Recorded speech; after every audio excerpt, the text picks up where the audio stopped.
wujudnya. Jadi kayak matanya itu kayak merah banget. Merah menyala? Nggak nyala sih Mbak, tapi kan kelihatan dari pantulan bulan itu kelihatan matanya itu kayak merah banget.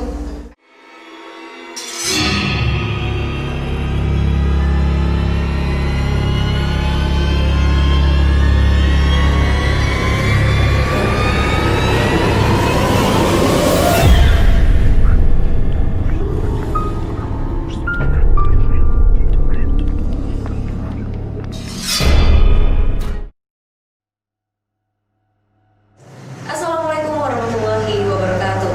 Selamat datang di channel YouTube PTV, persembahan dari Prosperland Indonesia.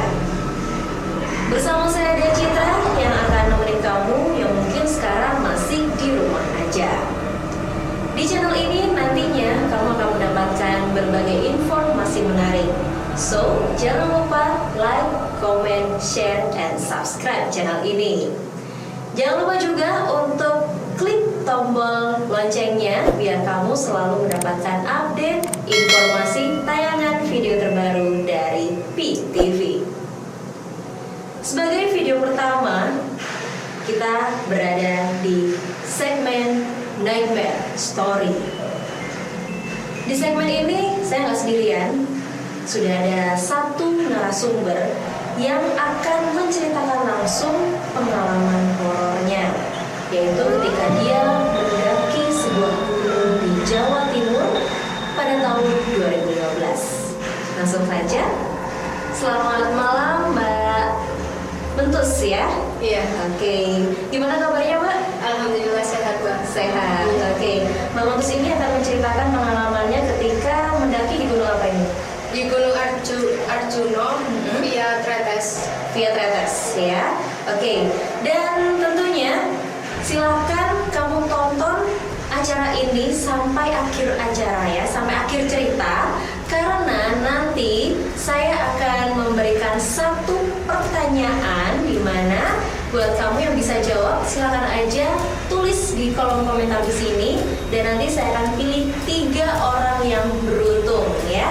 Hadiahnya menginap atau bermalam di apartemen Jember Town Square, dan ada juga voucher senilai total Rp500.000. Oke, lanjut aja. Jangan mengaku pemberani sebelum kamu nonton Nightmare Story. Jadi pendakian saya ini akhir dari tahun 2015, ketika dimana saya baru masuk ke jenjang perkuliahan. Jadi waktu itu saya punya teman ngopi namanya Mas Nanang, dan kebetulan kita cerita-cerita tentang gunung. Ternyata Mas itu juga suka naik gunung. Akhirnya waktu itu kita ngopi dan ada celetukan gitu dari Masnya, ayo kapan kita naik ke Arjuno. Di mana itu Mas? Di daerah Pasuruan. Kita ambil jalur via Tretes. Oke, saya bilang gitu. Kemudian Mas Nanang ini ngajak saya seminggu lagi. Jadi saya dikasih waktu selama 1 minggu untuk mempersiapkan fisik maupun mental dan logistik yang mau dibawa. Karena waktu itu ini adalah pendakian pertama saya, Mbak. Jadi yang awalnya itu hanya pendakian beberapa meter di atas permukaan laut, dan ini benar-benar yang kita harus mempersiapkan semuanya. Oke, tanpa berpikir panjang, karena saya suka naik gunung, jadi saya langsung bilang, iya dah, seminggu lagi kita naik, saya bilang gitu. Akhirnya 1 minggu aku menyelesaikan tugas kuliah dan sebagainya. Singkat cerita, waktu itu kalau nggak salah itu hari Kamis, saya dijemput di kos pagi. Kita berangkat berdua dari Jember ke Pasuruan, itu naik motor. Kita berangkat ke Pasuruan, itu nyampe di kaki gunung itu sekitar jam 10 siang. Jam 10 atau jam 11 waktu itu saya lupa. Kita makan. Jadi di sana itu di jalanan itu banyak warung, Mbak. Banyak warung. Akhirnya kita sarapan dulu di sana. Kita sarapan, selesai sarapan sekitar jam setengah 1 karena kita sudah sholat waktu itu. Akhirnya kita berangkat ke pos pendakian. Di pos pendakian kita nyampe di pos itu sekitar jam setengah 2. Di sana sepi banget, nggak ada orang sama sekali, penjaganya pun juga nggak ada, hanya ada buku tamu waktu itu Mbak.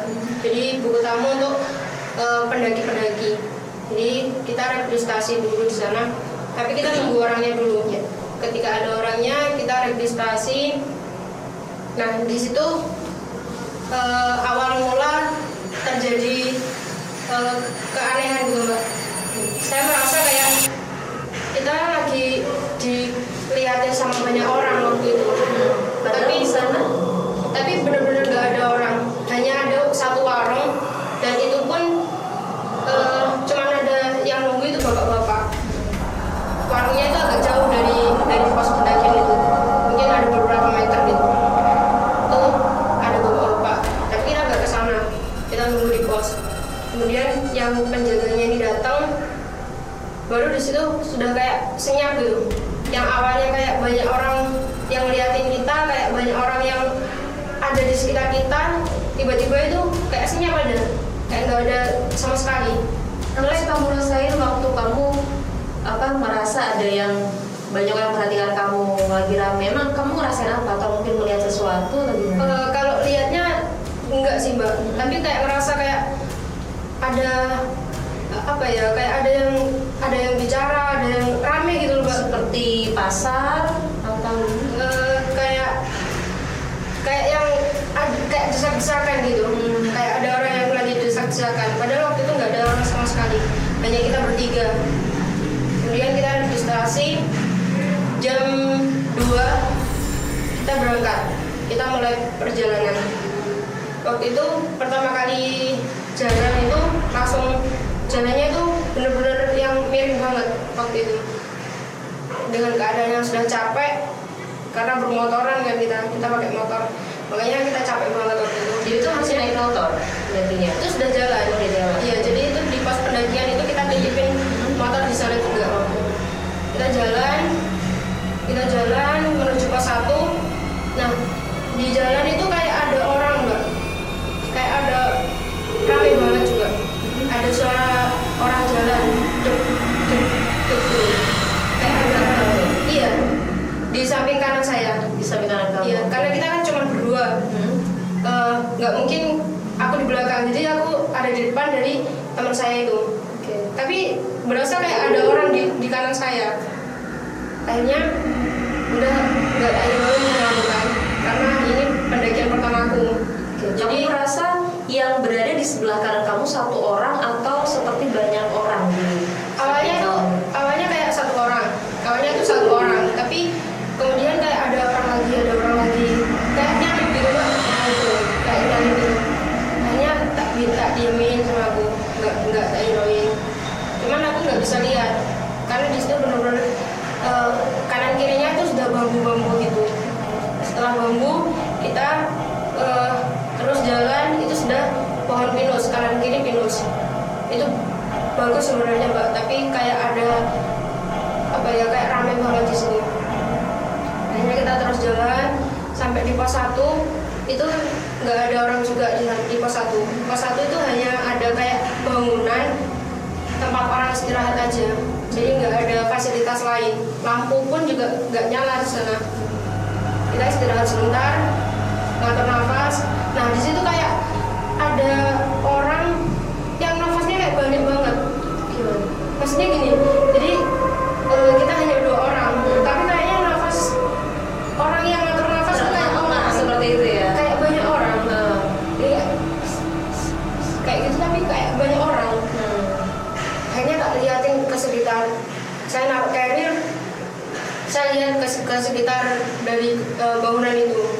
Benar-benar nggak ada orang. Jadi kalian benar-benar cuma berdua aja ya dari awal pendakian itu? Dari awal pendakian.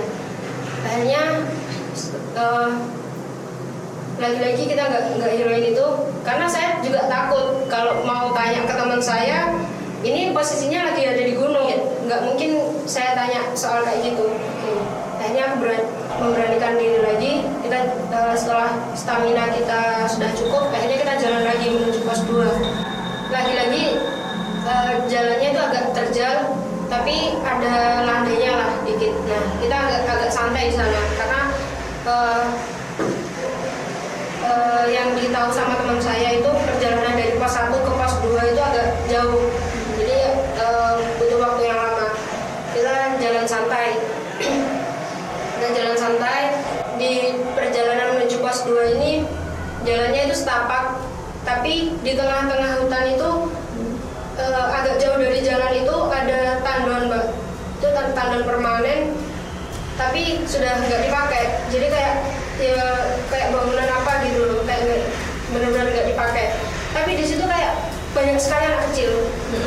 Jadi di situ ramai banget anak kecil yang lagi bermain, ngobrol, lari-larian kayak gitu. Suaranya itu kedengeran, Jelas banget ya. jelas banget. Mereka lagi bergurau sama temennya, itu jelas banget. Ketika itu aku bilang, Mas kita turun aja lah.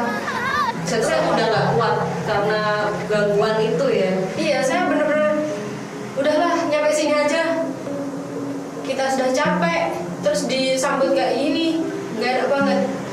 Akhirnya aku bilang, Mas kita turun aja lah. Saya rasa kayak capek banget, Mas, karena saya nggak berani kalau bilang ada gangguan tuh. Iya. Akhirnya aku bilang gitu, terus disemangatin lagi sama teman saya. Kamu nggak eman lah kalau nggak nyampe puncak. Bagus loh di puncak, di atas awan. Terus saya berpikir lagi, ya udah kita istirahat dulu bentar ya Mas. Saya bilang gitu. Ya, akhirnya kita istirahat di situ. Kita istirahat sebentar, paling 2 menit atau 3 menit, kita jalan lagi. Nah, pas kita jalan agak jauh dari tandon itu kayak ada banyak sekali anak kecil yang nyenggol tubuh saya. Jadi waktu itu berasa kayak ada orang yang lagi lari-larian, kemudian nyenggol gitu loh Mbak. Cek gitu. Wah, apa ini? Saya pikir, ya udahlah, mungkin ini memang perasaanku yang kecapean kayak gitu kan. Satu kali atau mungkin beberapa kali kamu ngerasain ada yang nyenggol? 3 kali kan? 3 kali ya. Saya ingat betul waktu itu ada anak kecil yang nyenggol bau saya. Kemudian saya diemin, saya istirahat sebentar, kemudian saya jalan lagi. Nah, sampai di pos 2 itu kita nyampe sekitar jam 5 lebih sore itu, mau maghrib itu pokoknya. Akhirnya kita nyampe sana, itu masih sepi. Jadi pos 2 itu ada gubuk, itu bekas warung, terus di depannya itu ada kayak tanah lahan yang landai buat pendaki itu biasanya bermalam di situ. Akhirnya kita istirahat di situ, kita bermalam, dan sore itu kita bersih-bersih diri, kemudian bangun tenda dan sebagainya. Agak lama kemudian itu ada anak Mapala, ada komunitas dari Surabaya kalau nggak salah waktu itu. Ada 8 orang atau 10 orang. Tapi pas waktu ada 8 orang. Tapi pas waktu itu saya tanya, berapa rombongannya Mas? 8 orang Mbak, dari Surabaya semua. Terus saya hitung, itu ada 9. Saya tanya, beneran Mas ada 8? Iya beneran Mbak, ini loh datanya. Saya sampai dikasih tahu datanya dari orang-orang rombongan itu dari Surabaya. Tapi saya hitung itu ada 9. Saya diem aja. Ya kamu lihat 9 itu terlihat normal semua, atau mungkin ada yang satu wajahnya puncak atau gimana? Itu normal semua, dan pakai bajunya juga sama. Dia pakai ransel juga sama semuanya. Akhirnya kita diem. Ya udahlah, mungkin ini benar-benar capek ini. Akhirnya waktu itu sudah maghrib, kita selesai bangun tenda, kita makan dan sebagainya, istirahat lah. Nah pas malam nggak tahu jam berapa karena HP ku waktu itu juga mati. Kayaknya kita nggak tahu jam berapa. Itu tiba-tiba kayak ada hentakan kaki di dekat tenda. Dek, dek, dek. Itu keliling tenda, Mbak. Awalnya cuma pelan, dek, dek, dek, gitu. Tapi kelamaan itu kayak orang lari Mengelilingi tenda kamu.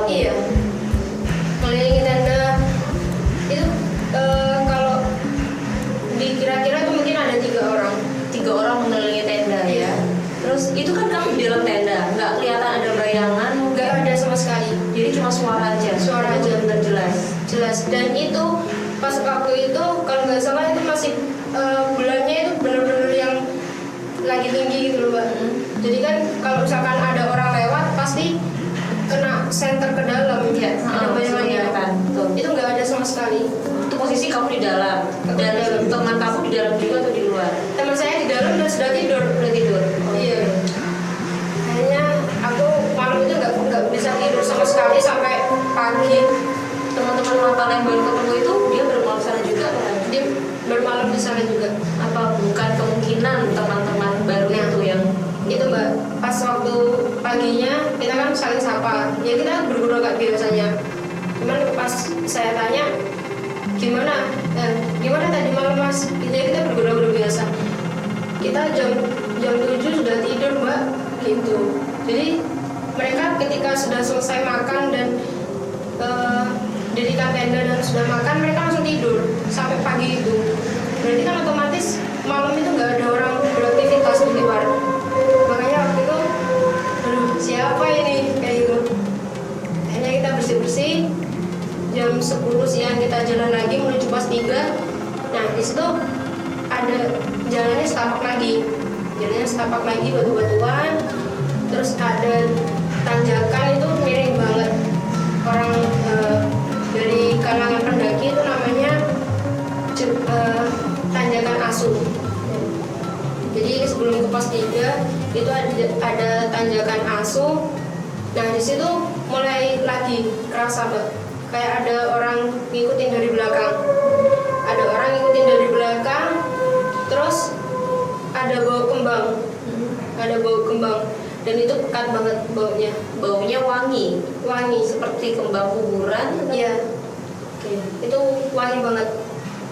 Jalan kita istirahat sering-sering istirahat dan bau itu datang lagi, hilang, datang lagi. Akhirnya kita jalan lagi terus nyampe puncak tanjakan asu itu benar-benar yang kayak kecampur. Itu ada bau kembang, bau bangkai, kayak gitu. Jadi nggak enak banget waktu Itu di posisi mana saat itu? di puncaknya tanjakan asu. Oke. Nah itu masih jauh lagi dari pos 3. Udah, Kamu sempat nyari nggak sumber bau itu ada di mana? sebenarnya sempat Mbak. Saya nyoba naruh carrier. Oh ya waktu itu kita berlima. Karena ada pendaki yang baru datang pagi itu dari Lamongan sama dari Bogor. Jadi kita bareng berlima. Beda sama anak Mapala Surabaya itu ya? Beda. Mereka sudah berangkat lebih awal. Iya. Jadi kita berlima pas di atas tanjakan asu itu baru benar-benar kerasa yang kayak ini apa lagi, udahlah turun aja kayak gitu. Kemudian saya nyoba nyari di sekitar ini apa sih, tapi pas waktu lebih pekat lagi kayak lebih dekat baunya itu semakin hilang. Nah akhirnya hilang lagi, nggak ada. Semakin kamu mencari semakin hilang suaranya. Iya, baunya itu semakin hilang. Akhirnya kita jalan lagi. Udah kita jalan nyampe pos 3 itu di pondokan. Jadi di situ ada tempat kayak gubuk-gubuk banyak itu Mbak. Ada gubuk banyak. Kemudian itu biasanya buat para penambang belerang. Itu mereka istirahat di gubuk-gubuk itu. Dan di situ ada satu warung yang buka.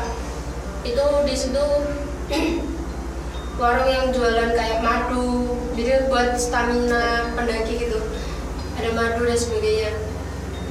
Dan saya tanya, Pak, yang anak Mapala tadi sudah lewat sini kah gitu? Iya Mbak, sudah lewat sini, mungkin sudah nyampe ke pos selanjutnya gitu kan. Udah kita santai di situ, kita istirahat dulu. Mungkin sekitar jam 3 sore nyampe di pos 3 itu. Kita nyampe, kemudian nah di situ juga ngerasa kayak banyak orang yang ngeliatin saya. Banyak orang yang ngeliatin saya kayak yang aneh gitu loh Mbak. maksudnya berasa kayak ada yang ngintai kita, tapi saya tanya ke penjaga warungnya itu, Pak, ini warung ini ada yang jaga, gubuk ini ada yang jaga, ada orangnya atau kayak gimana? Nggak ada Mbak kalau jam segini. Biasanya orang-orang itu kesini kalau nggak pagi ya siangnya, kalau sore kayak gini mereka sudah pulang. Bilang gitu. Berarti otomatis nggak ada orang sama sekali. Satu kalian masih berlima? Kita masih berlima. Jadi kita pendakian waktu itu sampai pulang juga berlima. Udah kayak ada yang ngeliatin kita, akhirnya agak lama. Nah, ada salah satu teman saya itu buang air besar. Jadi mereka ke semak-semak buang air besar. Ya aku nggak tahu ya, entah itu dia berpamitan atau gimana. Akhirnya waktu itu kayak banyak sekali yang gangguin saya. Ada suara-suara kayak gitu. Itu suara kedinginan, Suara nggak tahu ya, kayak cowok gitu mengerang gitu, menggeram. Iya kayak gitu. Pokoknya kayak gitu. Dan itu aku berasa kayak keras banget di sebelahku. Tapi aku bilang sama teman-temanku yang lain, itu mereka katanya nggak dengar. Katanya udah jangan cerita di sini gitu. Yaudah saya diem aja. Itu berasa kayak banyak orang yang lagi capek atau kedinginan atau gimana tuh nggak tahu. Akhirnya setelah teman yang dari rombongan tadi itu habis buang air besar, akhirnya kita jalan lagi menuju pos selanjutnya, itu pos Lali Jiwo. Ya, selanjutnya kita jalan itu mulai pisah karena di pos 3 itu jalan dimana kalau ke kanan itu mau ke Welirang, ke Gunung Welirang, kalau ke kiri itu ke Puncak Arjuna. Nah di situ kita ambil jalur yang kiri, itu jalannya mulai setapak dan itu harus satu-satu yang jalan, nggak bisa berdampingan. Itu benar-benar yang kiri itu sudah jurang. Akhirnya kita jalan nyampe ke pos selanjutnya, lupa saya namanya Mbak. Itu kalau orang-orang bilangnya itu pos Lali Jiwo, tapi saya lupa juga. Dan itu nyampe di sana itu kita hanya berlima. Jadi kita nggak ketemu lagi sama pendaki yang dari Surabaya itu tadi, nggak ketemu sama sekali di perjalanan. Kita nyampe di pos itu sekitar jam 4 sore atau jam 5-an, saya lupa. Kita dirikan tenda, kita istirahat, makan dan sebagainya. Nah di situ juga malamnya itu sekitar jam 9 malam itu teman-teman kan sudah tidur semua juga. Nah yang saya tuh benar-benar nggak bisa tidur waktu itu, sudah dimerem-meremkan itu nggak bisa tidur. Akhirnya kayak di sekitar tuh kayak ada rame banget loh. Jadi kayak banyak anak kecil, kemudian banyak hentakan kaki, itu kedengeran lagi. Lebih ramai mana sama yang kamu alami sebelumnya? Lebih ramai itu, karena kata pendaki yang lain itu memang kayak pasar kalau di Raung itu biasanya namanya pasar Bubrah. Jadi di situ kayak jin, bangsa-bangsa jin kayak gitu tuh, itu tempatnya pasarnya di situ. Pusat penunggunya itu ada di sana gitu ya. Pusatnya ada di sana. Akhirnya kayak rame banget, aktivitas di luar tenda itu kayak rame banget. Tapi nah ini yang jadi penasaran Mbak. Aku pengen banget lihat kan waktu itu. Kalau nggak salah jam 9:30 atau jam 10-an itu aku nyoba beranikan diri buat buka tenda. Jadi tenda itu saya buka, itu benar-benar nggak ada orang. Jadi di pos yang kita mau bermalam itu namanya pos Pasar Gaib. Jadi di sana ya, jadi di sana pusatnya jin-jin itu kayak punya pasar sendiri. Jadi mereka di jam-jam tertentu mereka kayak punya aktivitas sendiri gitu Mbak. Jadi kayak rasanya kayak di sana tuh rame banget. Nah, suatu malam itu sekitar jam 9 atau jam 10 itu saya penasaran Mbak. sebenarnya apa sih yang gangguin saya selama dari kemarin kayak gitu kan. Yang kamu rasain untuk di pos ini lebih ramai daripada sebelumnya ya? Lebih ramai dari sebelumnya. Dari perjalanan pun yang paling ramai itu di pos terakhir ini. Jadi malam itu sekitar jam 9 atau jam 10-an, itu karena saya benar-benar penasaran waktu itu Mbak, apa sih yang ganggu saya selama beberapa hari ini. Akhirnya aku berusaha untuk buka tenda, dan ya takut banget waktu itu Mbak. Takut banget, takut saya kecewa, gak pengen berangkat ke gunung lagi, atau takut ngelihat sesuatu kayak gitu. Akhirnya tetap saya penasaran, saya buka tenda, pelan-pelan saya intip, karena suaranya itu masih kencang banget, saya dengarnya itu masih kencang, dan itu benar-benar melilingin tenda. Karena di situ kita hanya berdua, maksudnya kita dirikan tenda dua, jadi yang 3 orang teman saya itu sendiri, dan saya berdua sama teman saya yang dari Jember itu. Kemudian saya buka tenda, dan di situ ada pohon pinus, itu kayak nggak ada pohonnya, maksudnya. Jadi kayak ketutup sama makhluk gitu Mbak. Saya lihatnya itu makhluknya gede, tinggi, hitam. Itu posisinya ada di sebelah mana tenda kamu? Posisinya tepat di depan pintu tenda saya. Lurus berarti ya, Iya. berhadapan ya. Jadi agak jauh sebenarnya Mbak, cuman dia tuh kayak kelihatan banget. Karena di luar tenda itu nggak ada penerangan, jadi nggak mungkin kalau itu bayangan. Saya lihat betul itu ada makhluk di sana, hitam, tinggi, besar.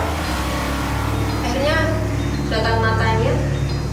nggak kelihatan, hanya kayak apa ya, kayak kulit beruang gitu Mbak. Tapi itu samar-samar, Bulu mungkin kelihatan. iya kayak berbulu gitu. Tapi itu agak samar, jadi nggak kayak gini loh wujudnya, enggak, tapi agak samar gitu. Akhirnya udah nggak berani lagi, udah langsung pintu tenda saya tutup, saya langsung masuk ke sleeping bag, nyoba untuk tidur. Dan waktu itu kembali sepi lagi Mbak. Jadi di luar tenda itu nggak ada aktivitas sama sekali, hanya suara angin malam kan kalau di gunung gitu Mbak, agak kencang gitu. Akhirnya aku nyoba tidur, nyoba terus, akhirnya bisa tidur.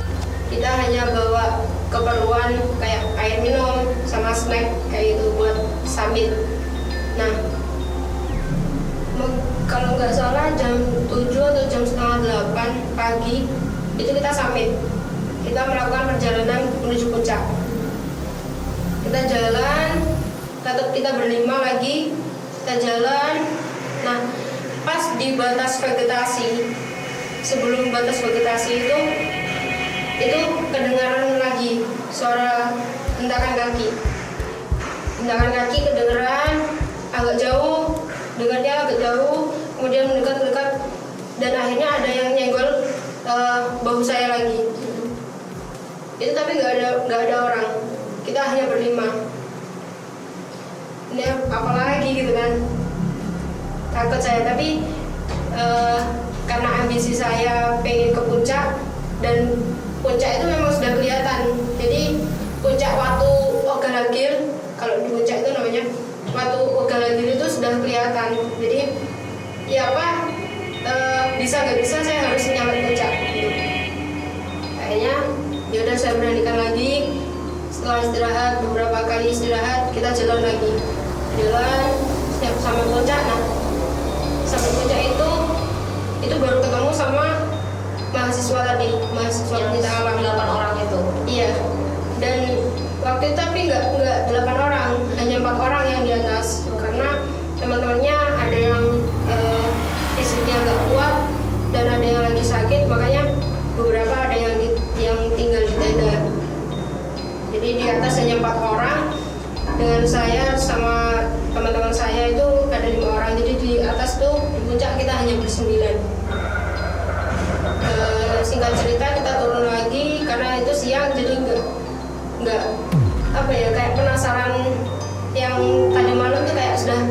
ya udahlah dilupain aja gitu. Ya udah kita pulang, kita turun, nyampe pos kita makan dan sebagainya, kita siap-siap dengan beban yang sama ya Mbak ya. Aku berasa itu kayak carrierku semakin berat. Padahal itu beberapa barang itu sudah ditaruh di carriernya teman saya. Jadi jam 1 siang kita turun dari pos terakhir tadi. Dari pos terakhir kita turun jalan pulang. Nah di jalan pulang itu nggak ada hambatan awalnya Mbak, nggak ada ngerasa kayak pas waktu berangkatnya tadi. Cuman pas waktu di Tanjakan Asu itu tadi, kita sudah nyampe di Tanjakan Asu, itu kayak rame lagi. Jadi kayak ada orang yang baru datang dan mau naik, padahal itu nggak ada orang, cuma ada suaranya aja, suara orang baru naik gitu ya. Tapi orangnya itu kayak lagi ngobrol gitu loh Mbak. Kayak ngobrol Naik sambil ngobrol. Nyalip kamu saat itu yang kamu rasain. Iya. Kemudian nyampe di bawah, kita sudah nyampe di pos 2.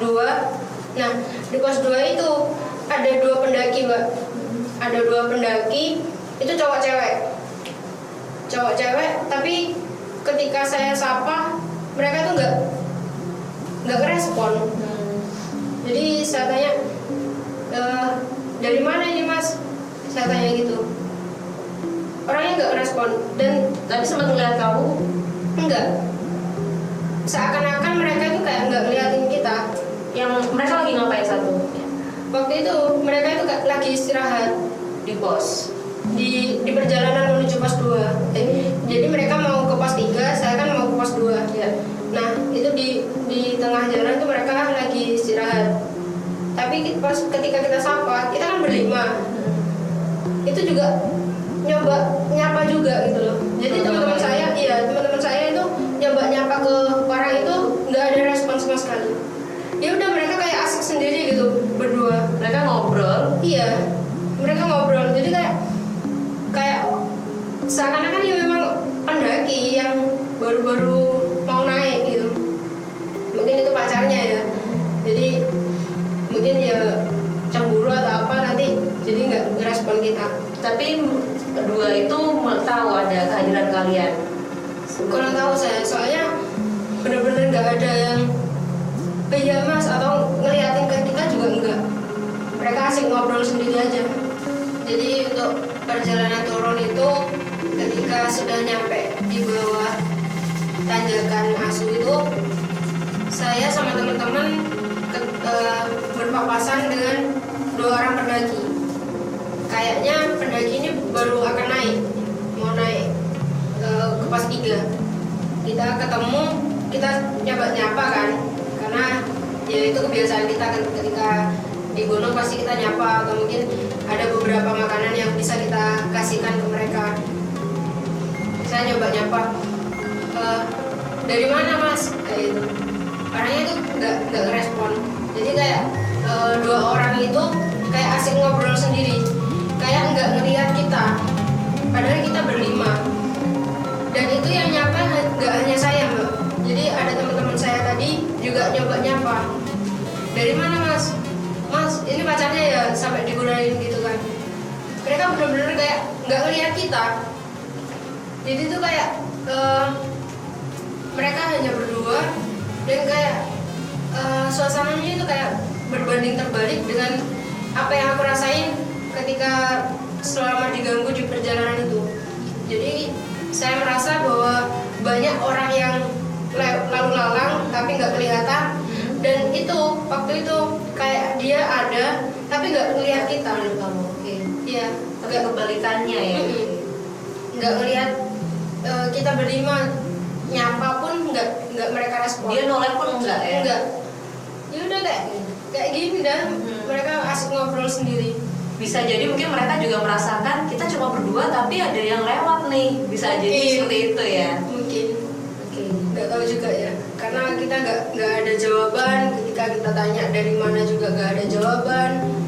Akhirnya ya udahlah, mungkin mereka lagi capek istirahat. Akhirnya kita turun lagi. kita nyampe di pos 2, di pos kop-kopan tadi. Kita nyoba ngambil air di sana karena di sana ada sumber air itu jernih banget, dan biasanya memang pendaki ngisi ulang airnya tuh di pos itu. Kita ngisi air buat perjalanan turun, buat persediaan. Nah, di situ kembali lagi di bekas warung tadi, itu berasa kayak ada orang yang lagi ngeliatin saya. Tapi kata teman saya itu nggak ada orang. Tapi aku benar-benar ngeliat ada bapak-bapak itu ngeliatin saya. Kamu kelihatan wujudnya? Kelihatan wujudnya. Di warung itu atau di mana? Di warung itu, di depan warung. Jadi depan warungnya itu tutup. Warungnya itu dari kayak bilik bambu gitu, Mbak. Kayak bilik bambu. Kemudian di depannya itu ada kursi panjang, kursi bambu juga. Nah, itu bapaknya itu duduk di situ. Kayak ngeliatin kita. Kita kan lagi istirahat juga. Jadi di pas kop-kopan itu pemandangannya bagus banget, Mbak. Jadi di depan itu sudah jurang. Akhirnya kita bisa lihat kota Pasuruan. Kita bisa lihat kota Pasuruan. Kita istirahat di sana. Waktu itu hari itu sudah sore, menjelang petang gitu kan. Nah, kita mutusin buat yaudah kita istirahat dulu sampai selesai azan maghrib. Yaudah kita istirahat di pos 2, istirahat agak lama. Selesai azan itu kita ngerasa kayak apa ya, kayak rame lagi gitu. Rame, ada banyak kaki yang mau jalan mau naik ke gunung. Itu kan nggak buka tenda ya? Kita nggak buka Hanya tenda, istirahat aja di situ. hanya istirahat sambil bersih di air itu tadi, di sumber air itu. Agak lama karena itu sudah apa ya, gelap kan, Mbak. Hari udah gelap. Hanya kita setelah azan maghrib kita turun itu baru ada sinyal. Jadi teman saya nyoba hubungin orang rumahnya bahwa dia mau pulang hari itu. Oke, kita turun. Habis teman saya ditelepon keluarganya, kita turun lagi. Nah, di situ yang awalnya saya itu jalan normal, Mbak. Jadi tadi tuh sempat malah saya tuh lari-larian di jalan tuh, saya sampai lari dengan beban carrier yang semakin berat rasanya. Saya kuat banget itu jalan sambil lari. Kemudian pas nyampe di sebelum tandon tadi, itu dia jalan di atasnya tandon itu berasa kayak kakiku tuh kayak nggak kuat jalan, sama sekali nggak kuat jalan. Akhirnya jalan 5 langkah, kita istirahat, jalan lagi, kita istirahat. Akhirnya kita 4 orang teman saya itu ngusulin kalau beban carrier saya dibagi ke 4 orang itu. Akhirnya dikurangin, air juga dikurangin, sleeping bag dikurangin. Terus karena saya nggak bawa tenda kan, yang bawa teman saya, jadi saya cuma bawa baju aja waktu itu, tinggal baju aja di carrier saya. Kemudian aku sudah agak kuat kan, agak ringan bebannya, turun lagi. Nggak lama itu kayak ada yang pegangin kaki saya. Sampai waktu itu saya sempat jatuh di batu-batu itu di jalannya itu, karena ada yang pegangin kaki, jadi kayak berat banget gitu, Mbak. Dibuat jalan berat, akhirnya jatuh waktu itu. Sampai di sini sobek, masih ada bekasnya, sobek. Kena apa batu? Kena batu, sobek gitu. Itu tapi jadi celana saya waktu itu juga sobek. Akhirnya istirahat dulu. Akhirnya aku benar-benar nggak bawa beban sama sekali. Jadi carrierku itu dibawa sama orang Lamongan waktu itu, digendong. Jadi dia gendong 2 carriernya dia sama carrierku juga. Hanya aku nggak bawa apa-apa. Dia jalan sambil pincang gitu. Nah, itu malam sekitar jam 7 lebih. Itu kayak ada orang naik lagi. Padahal itu nggak ada. Udah biar. Mungkin aku sudah terbiasa. Nggak bawa carrier itu kamu masih ngerasa berat nggak? Beratnya di kaki, Mbak. Jadi rasa beratnya itu di kaki waktu itu. Jadi kalau punggung sudah nggak ada kan, nggak ada carry, nggak ada beban sama sekali. Jadi tinggal di kaki itu kayak yang berat banget buat jalan. Akhirnya pas waktu nemu jalan setapak, bener-bener itu kayak jalannya itu kayak aspal yang apa ya, batu-batu aspal gitu. Di situ itu sudah kelihatan kanan kiri itu sudah ladangnya orang, jadi kayak kebun gitu, kayak kebunnya orang, kebun pisang kayak gitu. Jadi di kiri itu di kanan itu kebun pisang, di kiri itu masih ada pohon-pohon kayak pohon kenitu, pada itu pohon kenitu, terus di situ ada gubuk tapi nggak ada penerangan sama sekali. Nah di situ aku ngerasa di depan saya itu beberapa meter di depan saya itu ada makhluk hitam lagi yang persis di atas tadi gitu ya. Iya, itu kita berpapasan dan waktu itu hampir kelihatan jelas orangnya, wujudnya. Jadi kayak matanya itu kayak merah banget. Merah menyala. Nggak nyala sih mbak, tapi kan kelihatan dari pantulan bulan itu kelihatan matanya tuh kayak merah banget. Akhirnya aku kayak nunduk gitu kan, nggak berani lihat. Tinggi banget. Tinggi besar lah, sekitar 2 meter lebih mungkin. Saya nggak berani lihat, hitam banget. Akhirnya kita kan itu jalan sampai ke bawah, sampai ke perkampungan. Itu biasanya jalan Itu melihat ke arah kamu atau gimana? Iya, Ngeliatin kamu terus berarti ya? iya ke arah kita berlima. Oke. Itu jadi kayak dia tuh ngalangin jalan. Kita kan jalan gini. Nah di sini ada pertigaan yang kita mau jalan ke sana. Nah dia ngalangin di sini. Jadi kayak waduh ini apa lagi gitu kan.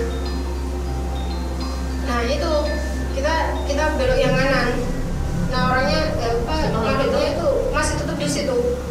Pas aku sudah belok kanan, nah itu mas aku nggak berani lihat kan. Tapi kata teman-temanku nggak ada. Saya coba tanya, mas tadi lihat gak yang nutup jalan di sana? Mungkin itu petunjuk jalan karena jalannya yang kanan itu agak kecil. Itu pertigaan tuh berarti gini memang ada jalan lurus sama ke kanan. Iya jalan lurus itu yang jalan yang bagus. Nah kalau yang kanan itu agak terjal memang. Nah itu yang kalau jalannya pendaki itu yang kanan. Memang benar ke kanan. Ke kanan. Jadi nanti tembusnya nanti ke pas pendakian lagi. Nah dia ngalangin jalan yang di lurus ini. Akhirnya kita belok kanan kan. Pikirku mungkin itu nunjukin jalan nih biar kita nggak lurus gitu loh. Saya berpikir positif aja waktu itu karena ya takut juga. Akhirnya kita belok kanan. Sudah kita terus aja itu jalannya batu-batu lagi. Kemudian kita ketemu di pos 1. Itu masih belum ada apa-apa mbak, belum ada, nggak ada lah, jangan sampai ada. Saya pikir gitu. Sudah di pos 1 kemungkinan ini sudah berakhir lah gangguannya kayak gitu. Jadi di pos 1 sekitar jam 8:30 malam kita jalan lagi. Nah pas jalan itu yang tadi itu yang tanjakannya agak tajam itu, kita turun di situ kanan kiri kan bambu itu mbak, pohon bambu. Nah di situ bau kembang itu nyengat lagi.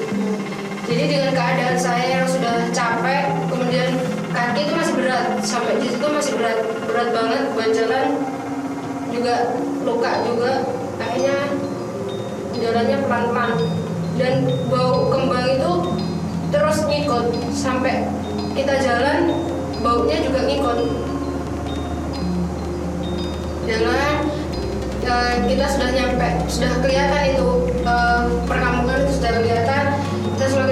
Aku semakin semangat ya mbak. Jadi ya udah, ayolah ini sebentar lagi udah nyampe. Jalan lagi jalan, jadi sakitku nggak dirasain lagi. Jalan terus jalan sampai ke pos pendakian. Nah di situ teman-teman 3 tadi sekitar kita habis istirahat, habis registrasi lagi, kita sudah laporan kalau kita sudah nyampe. Akhirnya 3 teman tadi itu langsung pulang karena mereka memang ngojek. Jadi ada mereka sudah janjian malam itu mereka ditunggu sama ojeknya itu. Jadi mereka pulang jam 11-an mereka pulang. Nah kita yang tinggal berdua, saya sama teman saya itu mau pulang sama orang sana nggak boleh. Karena yang pertama itu sudah malam banget dan jalan di Pasuruan itu waktu itu terkenal begal. Jadi kita nggak dibolehin buat perjalanan malam itu. Akhirnya kita izin sama orangnya, gimana kalau kita bermalam di depan pos pendakian ini Pak. Kata bapaknya nggak apa-apa. Oh ya nggak apa-apa deh Mbak gitu. Akhirnya kita bangun tenda di depan pos pendakian itu. Pikirku nggak apa-apa lah bermalam di sini, toh juga kanan kiri sudah rumah gitu kan. Jadi kalau ada apa-apa pun mereka kayaknya masih siap deh bantu kita.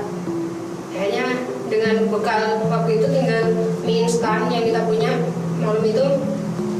Ketika teman saya sudah mendirikan tenda, saya masak. Selesai masak kita tidur, dan waktu itu benar-benar ya udah tidur dah, nggak ngerasain apa-apa, benar-benar capek, semuanya tidur. Kalau nggak salah waktu itu jam 2 itu mulai lagi Mbak. Jadi tenda itu kayak ada yang apa ya? Ada yang gerakin.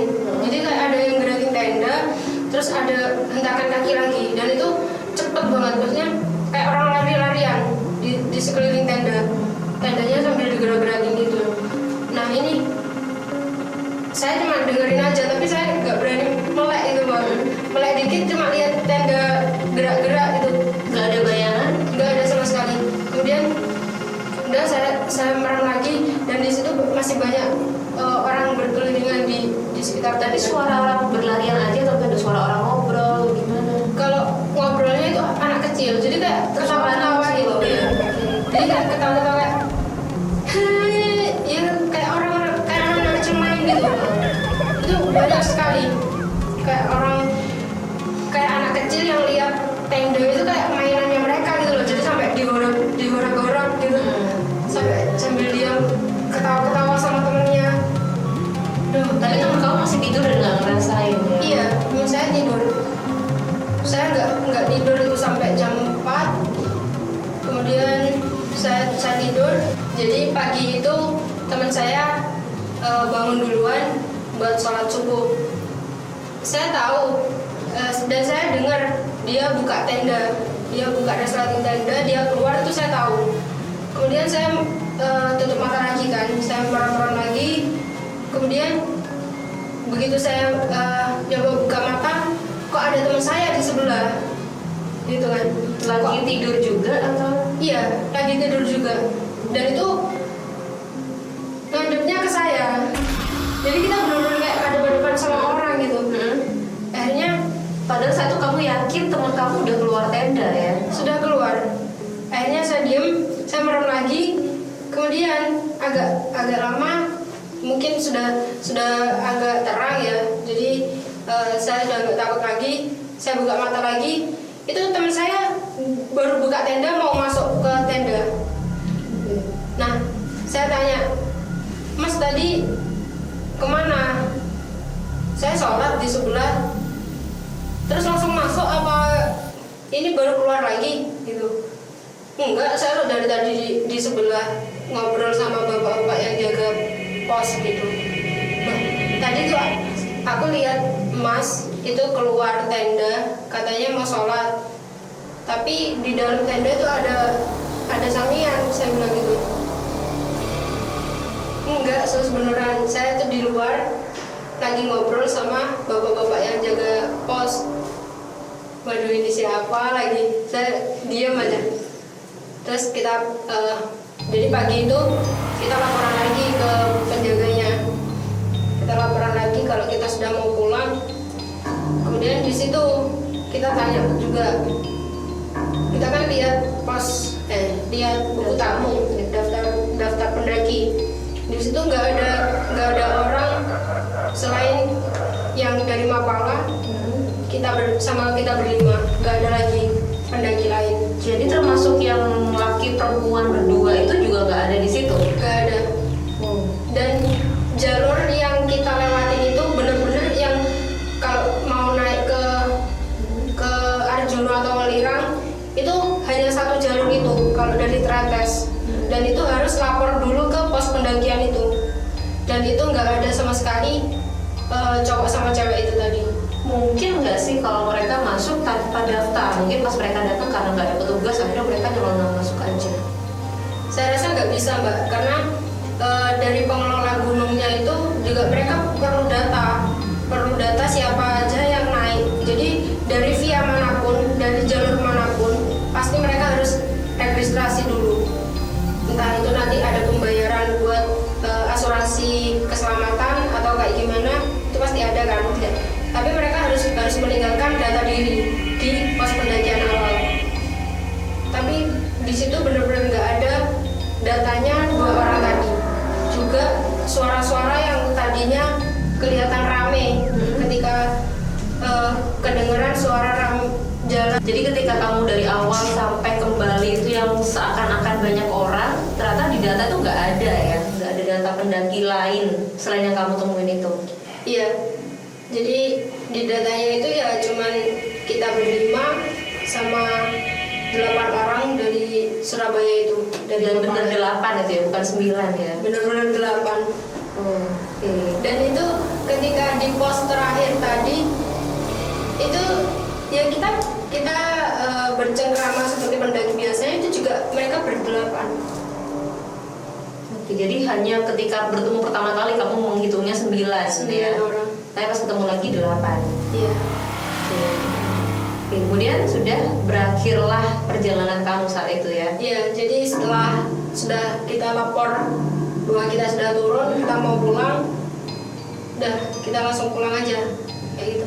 Oke, ini kan dari awal kamu berangkat, mulai dari pos registrasi, pos registrasi sampai kembali ke sini, rasanya banyak banget yang kamu alami gitu kan, ya gangguan-gangguan yang mulai dari merasa banyak orang di sekitar kamu, banyak yang melihat kamu, suara anak kecil mengelilingi kamu gitu kan, sampai kamu benar-benar melihat wujudnya, dan yang terakhir kamu tidur bersama orang yang nggak tahu itu siapa.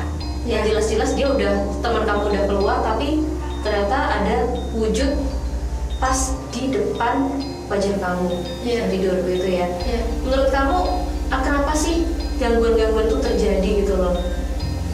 Apa kamu ngelakuin kesalahan, mungkin kamu entah mengambil sesuatu di gunung atau apa sehingga membuat makhluk-makhluk di sana gangguin kamu selama perjalanan? Itu yang bikin saya bertanya-tanya waktu itu, Bang. Jadi memang saya nggak berani tanya di tempat karena kita pasti parno kan. Kalau saya tanya ternyata teman saya nggak ngerasain, kan berarti kita yang mungkin itu halusinasi gitu. Jadi akhirnya saya nggak berani tanya waktu itu. Akhirnya sepulang dari gunung itu saya baru berpikir, kenapa sih kok banyak yang gangguin aku pas waktu itu. Ternyata aku ingat-ingat lagi, itu waktu itu memang ambisiku buat naik gunung kan, Mbak.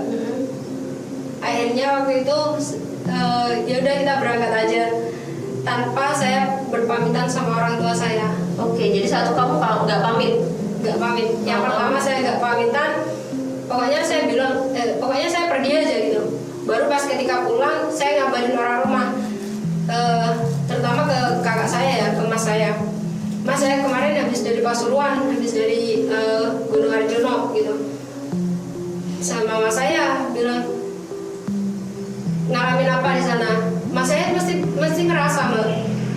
Kalau saya pergi kemana, karena pulangnya aku pasti cerita. Aku kemarin habis dari sini, aku cerita ngalamin apa aja, itu pasti aku cerita. Makanya waktu itu yang pertama kali ditanya sama masku, ngalamin apa di Arjuna, kayak gitu. Aku cerita sedikit. Pokoknya intinya saya gini gitu. Ya gitu, kalau kamu pergi nggak pamit sama orang rumah gitu jawabannya. Yang pertama saya nggak berpamitan. Yang kedua, waktu itu saya dalam keadaan atau halangan. Jadi itu mulai dari awal sebelum berangkat kamu memang sudah dalam keadaan berhalangan. iya, Tapi tetap memaksakan untuk berangkat ya. jadi sebelum pendakian ya itu, waduh kok halangan, saya nanti bakalan kenapa ya di sana. Saya sudah berpikiran kayak gitu sebenarnya. Dan di pos pendakian pertama itu sudah dikasih tahu sama penjaganya, mbaknya halangan atau tidak. Saya bilang iya halangan saya pak. Kalau halangan tolong nanti di pos terakhir jangan ngapa-ngapain, maksudnya ya udah diem aja, kalau nggak ada aktivitas apapun diem aja di tenda, jangan keluar tenda. Pos terakhir itu yang di mana? Di pas gaib itu? Iya di pos pasar gaib itu. Oh, oke. Jadi kalau bisa itu jangan naik, jangan ke puncak, Tapi kamu malah tetap ke puncak ya. karena penasaran puncaknya kayak gimana kan. Juga sudah jauh-jauh ke Pasuruan, masa nyampe dulu nggak sampai puncak kan Iya. gitu. Berarti tidak dilarang dari petugas di depan ya. Hanya dianjurkan jangan ke puncak gitu aja. Yang ketiga mungkin ada beberapa barang saya ya, maksudnya barang yang entah itu bekasnya tisu habis bersih diri ya, itu mungkin kebuang atau ketinggalan di tempat sana, mungkin itu. Atau mungkin dari ketika kita buang air kecil atau buang air besar, mungkin kita nggak berpamitan Permisi dulu, ya. nggak permisi di sana, jadi mungkin itu yang bikin kita Dapat gangguan. gangguan. Oke, ini berarti bisa kita ambil hikmah ya, pesan dari kejadian ini. Oke, jadi ternyata banyak pesan atau hikmah yang kita bisa ambil dari pengalaman yang diceritakan oleh Mbak Mentus ini ya di Gunung Arjuno. Jadi banyak sekali gangguan-gangguan mulai dari awal sampai kembali lagi, bahkan di pos pertama dia datang ya, ketika kembali itu dia mengalami lagi. Nah, ternyata ada banyak yang dia lakukan ya. Pertama, dia nggak pamit sama orang tua. Nah, ini dia, jadi bisa kita ambil hikmahnya. Buat teman-teman mungkin yang akan melakukan pendakian harus pamit ke orang tua ya, harus mendapatkan restu. Yang kedua, ini dia buat kamu wanita, hati-hati ya, jangan pernah, kalau bisa nih ya, jangan pernah mendaki dalam keadaan berhalangan. Nah, karena emang yang saya dengar sih, ketika wanita dalam keadaan kotor lah istilahnya ya, itu malah menarik perhatian kaum yang ada di sekitar yang tidak terlihat. Nah, karena itulah yang dirasakan oleh Mbak Mentus ini dari awal. Padahal dia cuma jalan berdua aja, tapi rasanya banyak banget yang berada di sekitar dia ya. Nggak cuma di awal berangkat aja, tapi bahkan sampai mau ke puncak, sampai kembali lagi dia merasakan banyak yang mengelilingi dia. Itu dia hikmah dari cerita horor di Nightmare Story ini. Baiklah, ini dia akhir dari kisah pendakian di Gunung Arjuno di tahun 2015 ya. Oke, sebelum kita mengakhiri segmen kali ini, saya ada satu pertanyaan buat teman-teman yang menyaksikan tayangan ini. Silakan dijawab di kolom komentar ya. Pertanyaannya adalah, sebutkan 2 faktor yang menyebabkan narasumber kita mengalami gangguan-gangguan dari awal sampai akhir pendakiannya. Untuk 3 orang yang beruntung akan mendapatkan hadiah berupa voucher menginap di apartemen Jember Town Square dan juga voucher berbelanja dengan total Rp500.000. Dan inilah akhir perjumpaan kita di Nightmare Story. Nantikan cerita-cerita horor lainnya. Dan mungkin buat kamu yang punya kisah-kisah horor menyeramkan yang ada di hidup kamu, silakan aja kamu kirim cerita kamu ke email jembertownsquare@gmail.com. Baiklah, ini dia akhir perjumpaan kita di segmen Nightmare Story. Terima kasih kepada Mbak Mentus yang sudah berbagi cerita horornya. Dan sekali lagi jangan lupa like, comment, share, dan subscribe channel YouTube PIK TV. Dan akhirnya saya Dea Citra pamit. Wassalamualaikum warahmatullahi wabarakatuh. Sampai ketemu lagi di segmen